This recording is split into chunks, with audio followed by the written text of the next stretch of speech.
Hi guys, I'm Marlene and welcome to my home and gardening channel.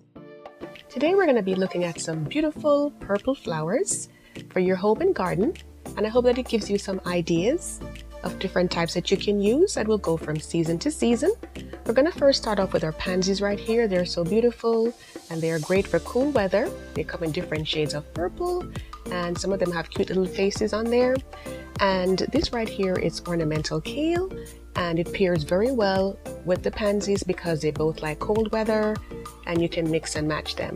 And just to give you an idea of how kale can be used, ornamental kale, here at the Atlanta Botanical Gardens, we saw these and they paired them with some evergreens, some pansies, and we just thought that it looked so good and it was just so very creative. So I definitely wanted to share that with you.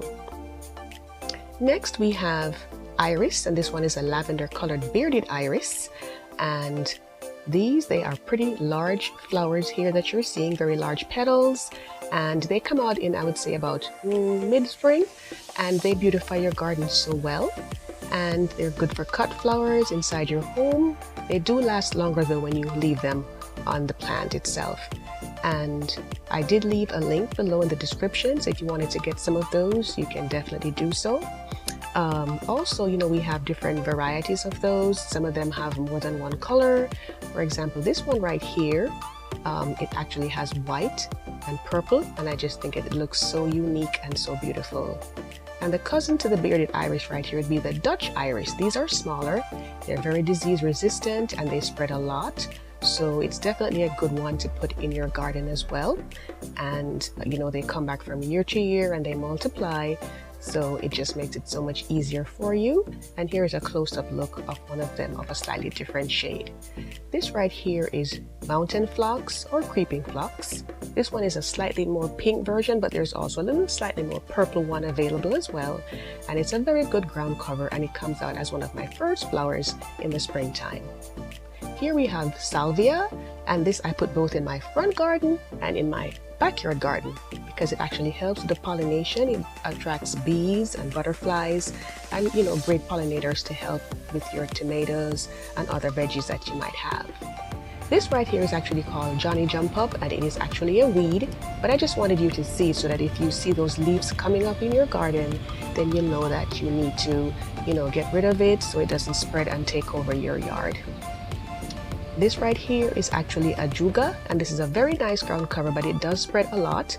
So if that's not something that you want something that's more controlled, then I would say avoid this one. And guys, do remember to hit the subscribe button and tap the notification bell so you can follow along with future topics that I'll put out.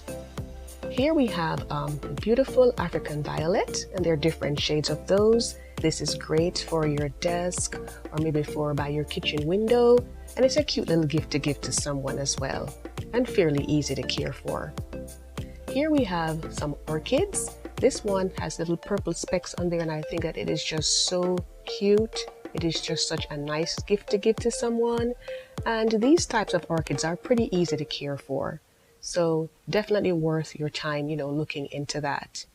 This one right here is also very unusual. I've never seen one like this before, so I definitely wanted to share that one with you as well. And this is a bromeliad, which pairs very well with orchids. These were the ones that we saw when we visited the Atlanta Botanical Garden, and they're all very tropical, of course, so they blend very well together. The orchids and the bromeliads, and you can see how lovely they're blooming there. They're all within that same shade, so everything just comes together very nicely. And of course, you're always welcome to try them inside your house. Next we have Hydrangea. This one is purple for the most part right here, and it's usually purple if it's in a more neutral soil. If your soil is more acidic, then it's going to be blue, and if your soil is more alkaline, then it's going to be pink. But these are just so beautiful, and they make a great gift, and then the person can always put them out in their yard when they're ready. This right here is purple coneflower, and it's a beauty in the summer garden. It attracts butterflies and bees. So if your kids like butterflies, and this is an easy one, it's very easy to care for, and this will definitely bring them joy. Another summertime favorite here is the Petunia. This one is the purple wave, and you can see that right there. It's actually paired along with some fountain grass, so they work really well together. And of course you can always slip other colors in, you know, to give it a more mixed look. And here is a beautiful foliage plant.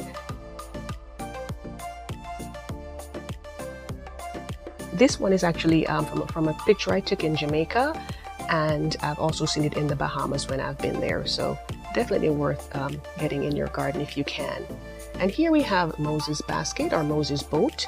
As you can see, the underside of the leaves are purple and the top side of the leaves are green, and it has those tiny little white flowers on there. So sometimes it's not just necessarily about the flowers, the foliage, you know, also can be very striking as well. And here we have Rose of Sharon, which basically is in the same family as a hibiscus, and this is great for attracting hummingbirds. So if you want to have hummingbirds to your garden, then this is definitely a great choice for you here. So I hope that these really help to give you some good ideas.